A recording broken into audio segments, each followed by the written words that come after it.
Hi నమస్తే welcome to Myra media నేను మీ కేవీఆర్ వరదలు తగ్గుముఖం బట్టి కృష్ణమ్మ శాంతించడంతో జనం ఇప్పుడిప్పుడే ఊపిరి పీల్చుకుంటున్నారు ఇక రొటీన్ కార్యక్రమాల్లోకి వెళ్ళిపోతున్నారు ఈ గ్యాప్ లో అంటే ఈ వారం రోజుల వ్యవధిలో కూటమి సర్కార్ దమననీతి ఏంది దుర్మార్గాలు ఏంటి ప్రజలకు కళ్ళకు కట్టినట్టుగా కనిపిస్తా ఉంది ఎఫెక్ట్ అయింది విజయవాడ ప్రజలే కావచ్చు కానీ ఈ దీని ఎఫెక్ట్ రాష్ట్ర వ్యాప్తంగా కూటమి సర్కార్ ఏంది వాళ్ళ పనితీరు ఏందనేది సింపుల్గా చర్చకు వచ్చింది ఇకపోతే అసలు వాస్తవాల గురించి మాట్లాడుకుంటే విజయవాడ ముంపుకు కారణం ఏందన్న దానికి అందరు చెప్తున్నమాట బుడమేరు ఉప్పొంగడంతోనే అంటే ఎదురు తినడంతోనే ఆ సింగనగర్ కాలనీ మిగతా అన్ని కూడా మునిగిపోయినాయని చెప్పి అందరూ ఒక కంక్లూజన్కి వచ్చేసారు కదా దీని మీద మన నారా చంద్రబాబు నాయుడు గారు ముందు రోజు అంటే ఆ బుడమేరు గురించి ఎప్పుడైతే వైఎస్ జగన్మోహన్ రెడ్డి మాట్లాడినరో ఆ లాక్లు ఎత్తినరో అని చెప్పి ఎప్పుడైతే ఆరోపణలు చేసినరో అసలు బుడమేరు అనడానికి లాక్లు ఎక్కడివి గేట్లు లేని బుడమేరుకు అదొక కాలువ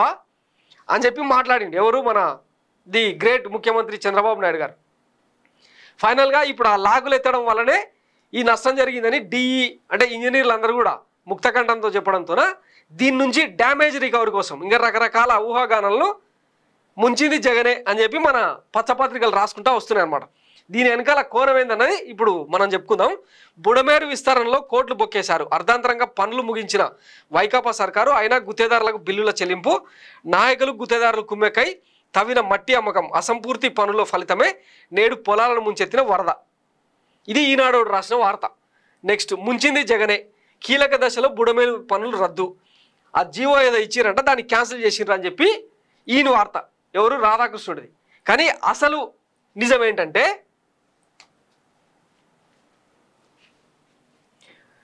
బాబు తప్పిదమే ముంచేసింది ప్రోటోకాల్ తుంగలోకి తొక్కి వెలగలేరు గేట్లు ఎత్తడంపై ఇంజనీర్లు సాగునీటి నిపుణుల విస్మయం ఒకసారి వీళ్ళు ఇంజనీరింగ్ నిపుణులు నీటిపారుదల శాఖ నిపుణులు ఏం మాట్లాడుతారో ఒకసారి చూద్దాం గత శనివారం ఉదయమే బుడమేరుకు ఎగువ నుంచి వరద ఉధృతి ప్రారంభమైందన్నది ప్రభుత్వానికి స్పష్టంగా తెలుసు కృష్ణానదికి గరిష్ట ప్రవాహం వస్తుందన్నది కూడా తెలుసు వెలగలేరు రెగ్యులేటర్ దిగువన ఉన్న లోతట్టు ప్రాంతాల ప్రజలను అప్రమత్తం చేసేందుకు కావాల్సినంత సమయం ఉంది కానీ ప్రజలను సురక్షిత ప్రాంతాలకు తరలించకుండా హఠాత్తుగా వెలగలేరు గేట్లు ఎందుకు ఎత్తేశారు ఎవరెత్తుతున్నారు విజయవాడలో జల ప్రళయానికి ఇదే కారణం అపార ప్రాణ ఆస్తి నష్టానికి దారితీసింది ముమ్మాడికి ప్రభుత్వ తప్పిదమే కారణం అని ఉమ్మడి రాష్ట్రంలో పలువురు సీఎంల వద్ద సలహాదారులుగా జలవనరుల శాఖలో పనిచేసిన రిటైర్డ్ ఈఎన్సీలు నిశ్చితాభిప్రాయం రెండోది 2005లో బుడమేరుకు 75,000 క్యూసెక్లకు పైగా వరద వచ్చింది నాడు లోతట్టు ప్రాంతాలను ప్రజలను అప్రమత్తం చేసి సురక్షిత ప్రాంతాలకు తరలించాక వెలగలేరు హెడ్ రెగ్యులేటర్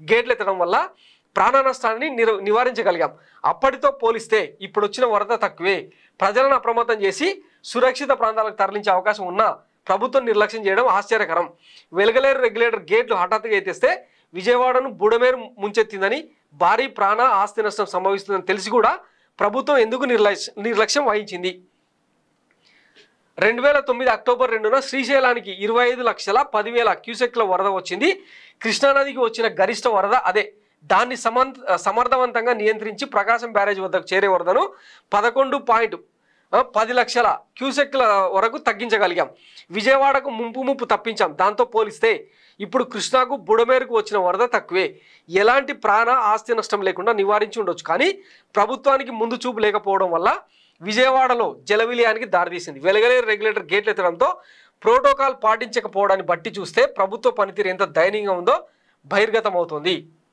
2009లో కృష్ణా వరదలను సమర్థవంతంగా నియంత్రించడంలో కీలక భూమి పోషించిన ఒక రిటైర్డ్ ఈఎన్సీ ఇది ఇంజనీర్లు అండ్ జలవనరుల నిపుణులు చెప్తున్న మాట సింపుల్గా ఒక నిజమైతే బయటకు వచ్చింది కదా తన కరకట కొంప మునిగిపోకుండా అమరావతిలోకి ఎక్కువ వరద రాకుండా ఈ బుడమేరు కాలువను ఆపే ప్రయత్నం చేసింది అన్నది ఒక లాజికల్ కంక్లూజన్ దీని వెనకాల ఉన్న కుట్రకోణం ఏందన్నది ఇప్పుడు మీకు చూపిస్తా ఇది చూడండి ఆంధ్రజ్యోతి రాధాకృష్ణకు చెందిన ప్లాంట్కు ఎన్ఓసిని రద్దు చేస్తూ 2021లో ఇచ్చిన ఉత్తర్వులు ఈ ఉత్తర్వులపై హైకోర్టును ఆశ్రయించిన రాధాకృష్ణ వాటిపై స్టే ఇచ్చిన హైకోర్టు ఏం లేదు నీళ్ళు వదిలితేనేమో ఈడి రాధాకృష్ణ అనేటోడు పవర్ ప్లాంట్ ఏదైతే ఉందో అది మునిగిపోతుంది వదిలితేనేమో ఇక్కడ కింద కరకట మునిగిపోతుంది అందుకే ఆ బుడమేరు గేట్లను అట్లా వదిలేసినారు అనమాట ఒకసారి ఆ వార్తను చూడండి రాధాకృష్ణకు రాసిచ్చారు బుడమేరు డైవర్షన్ ఛానల్ బీడీసీలో ఏడాది పొడవునా రోజు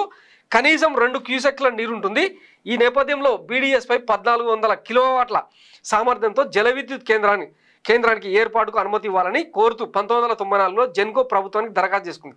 అయితే 95లో ఎన్టీఆర్కు వెనుపోటు పొడిచి అధికారం చేయించుకోవడానికి సహకరించిన ఆంధ్రజ్యోతి రాధాకృష్ణకు నాడు చంద్రబాబు ఈ ప్రాజెక్టు కట్టబెట్టారు.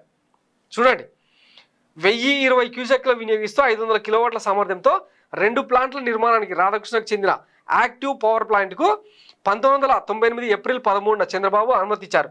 ఆ తర్వాత దాని సామర్థ్యాన్ని పెంచుతూ 1520 క్యూసెక్ల వినియోగించుకొని ఒక్కో కేంద్రంలో 700 కిలోవాట్ల ఉత్పత్తి చేసేలా 1999 ఫిబ్రవరి 15న అనుమతిచ్చారు. అయితే కృష్ణాలో బుడమేరు ప్రవాహం కలవడానికి యాక్టివ్ పవర్ ప్లాంట్కు అడ్డంకిగా మారింది. దాంతో వరద వెనక్కి ఎగదనడంతో బీడీసీ కరకటకు గండిపడి తరచూ విజయవాడ లోతట్టు ప్రాంతాలు ముంపు బారిన పడుతున్నాయి. బుడమేరు వరదతో 2005లోనూ ఇదే రీతిలో విజయవాడ ముంపుకు గురైంది. ఈ క్రమంలో బీడీసీ సామర్థ్యాన్ని 37,555 క్యూసెక్లకు పెంచేలా ఆధునీకరించడం ద్వారా విజయవాడకు ముప్పును శాశ్వతంగా తప్పించే పనులకు 2008 ఆగస్టు 12న నాటి CM YS Rajasekhara Reddy green signal ఇచ్చారు. ఈ పనులు చేపట్టడానికి వీలుగా 2009 ఆగస్టు 29న రాధాకృష్ణ పవర్ ప్లాంట్కు నో అబ్జెక్షన్ సర్టిఫికేట్ ఎన్ఓసిని రద్దు చేసింది నాటి వైఎస్ సర్కార్. అయితే వైఎస్ఆర్ హఠాత్ మరణంతో బీడీసీ ఆధునీకరణ పనులు ముందుకు కదలలేదు. రాష్ట్ర విభజనకు ముందు నాటి కిరణ్ కుమార్ రెడ్డి ప్రభుత్వం రాధాకృష్ణ పవర్ ప్లాంట్కు షరతులతో ఎన్ఓసిని పునరుద్ధరించింది. ఇక విభజన తర్వాత టీడీపీ సర్కార్ రాధాకృష్ణకు లబ్ధి చేకూర్చడం కోసం బీడీసీ ఆధునీకరణను అటకెక్కించేసింది. అనంతరం 2019లో వైఎస్ఆర్సీపీ ప్రభుత్వం వచ్చాక బీడీసీ ఆధునీకరణపై దృష్టి పెట్టింది. ఇందుకోసం 2021 జనవరి 6న రాధాకృష్ణ పవర్ ప్లాంట్కు ఎన్ఓసిని రద్దు చేసింది. దీన్ని సవాల్ చేస్తూ రాధాకృష్ణ హైకోర్టును ఆశ్రయించగా ఎన్ఓసి రద్దుపై స్టే విధించడంతో బీడీసీ ఆధునీకరణ పనులు చేపట్టలేని పరిస్థితి నెలకొంది.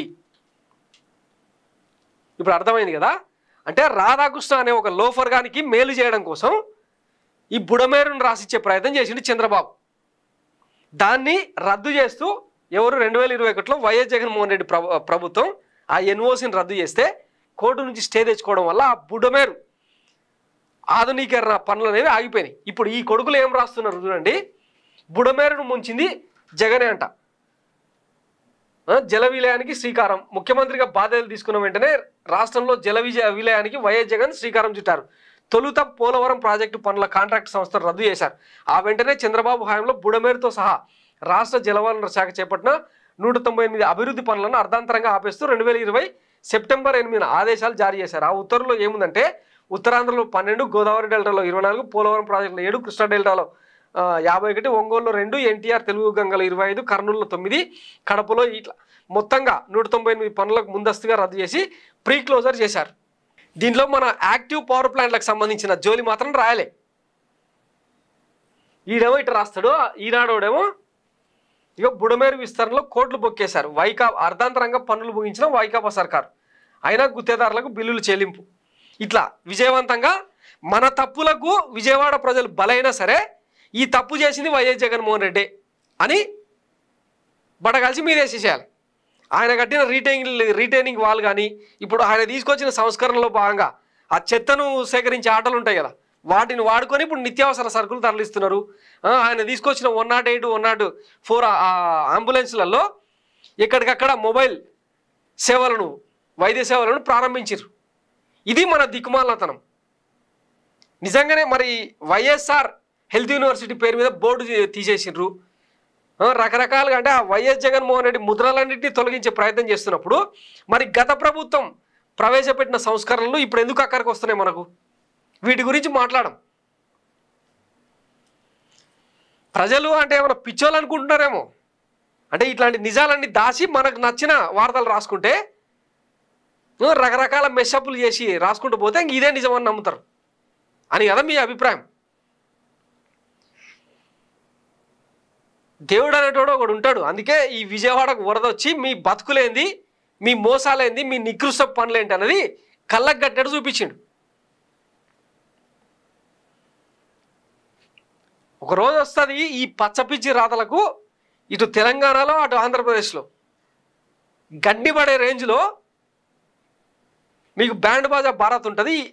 అది రావాలని కోరుకుంటాం నాలాంటి జర్నలిస్టులు. ఎందుకంటే మీ వల్ల 2 తరాలు, ఒక జనరేషన్ కాదు 2 జనరేషన్లు మీ బూటకపు వార్తలతో అవే నిజాలను నమ్మి మోసపోతూ వచ్చింది.